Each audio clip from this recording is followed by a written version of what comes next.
My wife has insomnia and does chores when she can't sleep. It's been that way for so long that I've stopped noticing.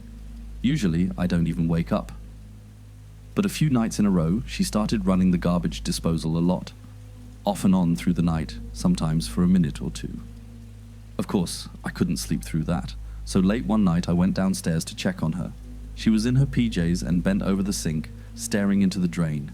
She was leaning in so close that some of her hair had piled up in the bottom of the sink. "You lose something?" I asked. She gasped and snapped up when she heard me. "You scared me," she said. She did look jumpy, which made me uneasy too. I saw that she was holding something and asked her what it was. "Nothing, a slice of turkey," she said, guilty. She had balled it up into a grey-pink blob from squeezing it so hard. "That doesn't go in the garbage disposal," I said. I didn't know what else to say. "Right," she said. "Sorry, I'm half asleep." She dropped it into the trash under the sink. There was a pack of sliced turkey on the counter, already half eaten. Why did we have it? I was the one who ate lunch meat. But I hated turkey. I didn't remember telling her to pick up any. "Hungry?" she asked. She had seen where I was looking. "No," I said. My body had gone cold. Something felt seriously wrong here. She nonchalantly turned around and put the lunch meat back in the fridge. Then, with her back still facing me, she said, "Actually, I did lose something in the sink, a gemstone stone in my ring." She turned around and shrugged. "I'm an idiot. Sorry. Which did you lose?" I asked, trying to sound nice. I had never talked to her while she was in one of her insomnia spells. It was more like she was sleepwalking, or as if I were talking to a stranger, a woman who only looked like my wife and had wandered into my house. "A little one here," she said, pointing at her ring. "You wouldn't have noticed it. It's really small. You can barely even see where it's supposed to go." I doubted that I wouldn't have noticed it. I had bought her the ring, but the kitchen was too dark for me to see clearly. "You want me to fish it out for you?" I said. She smiled. "Sure," I said, going over to the sink. I felt a sudden panicked urge to run back upstairs, but I pushed that feeling down. I loved my wife. I trusted her, even when she was maybe half lying. I reached my hand inside the drain. It was damp and warmer in there than I had expected. The bumpy edge of the blade was almost hot. The metal must have heated up from the garbage disposal running for so long. "It's really small," she said. She came over to watch and leaned against the wall. The switch for the garbage disposal was next to her shoulder. I almost told her to be careful, but didn't. I didn't want to seem controlling. She smiled again at me. I poked around the sides of the garbage disposal container. Everything I touched soggy and soft, old scraps of food. The container felt like it was made of rubber. I'd thought it would be metal or hard plastic, but the sides gave slightly when I pushed.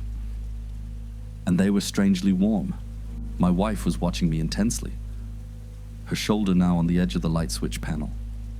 My finger brushed something hard, and she moved her arm, the arm that was on the switch, and I ripped my hand out of the drain. "What?" she asked. "Did you cut yourself?" "I'm fine," I managed to say. My voice was shaking. Was she really going to flip the switch? "You are?" she asked. "Yes, I'm fine. I couldn't find anything, sorry." "That's okay," she said, yawning. She went back up to bed. She moved slowly, oblivious to her surroundings. Maybe she was sleepwalking. I followed her upstairs and found her already asleep. I couldn't make myself get into bed with her. None of it had made any sense. Her running the disposal, the meat, her lie about the ring. So I snuck back downstairs. The sink looked the same as before. A few drops of water around the rim, a waxy smear of grease on the stainless steel. I put my hands on either side of the drain and stared into the black hole. There was nothing unusual about it, other than the vague threat of something sharp hiding out of sight in the dark. But then I heard a low, soft gurgling sound in the drain. I bent over and lowered my ear to the drain to listen better. Maybe it was water moving through the pipes. But this sounded more organic, like the gurgling sound a baby might make. And I realized that my ear felt warm. Warm air was wafting out of the drain every few seconds, as if the hole were breathing. I pulled away from the sink. Nothing came chasing after me. Just to see what would happen, I got out a slice of turkey and pushed it down into the drain with my finger. As soon as the meat had slipped past the drain flaps, the garbage disposal roared to life. The metallic grinding noise rattled through the house. I probably screamed, but I couldn't hear anything over the harsh, wet grating sound. Finally, it stopped. My heart pounding, I took all the turkey that was left and dropped it on the drain, then got a wooden spoon and pushed it down into the hole. The garbage disposal turned back on again and I ripped the spoon out. The end was gnawed to splinters. I'm not sure how long I stood there, watching the drain and listening to the blade chew up the meat. A minute maybe. Then the faucet was running too. My wife was there. She had come down without me noticing. The water gushed loudly into the drain and choked down the pipes.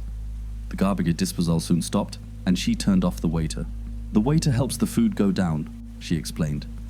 I was too stunned to move, and she grabbed me by the arms, talking so quickly I couldn't get a word in. It had started a few nights ago when she had fed the drain some crumbs from the counter.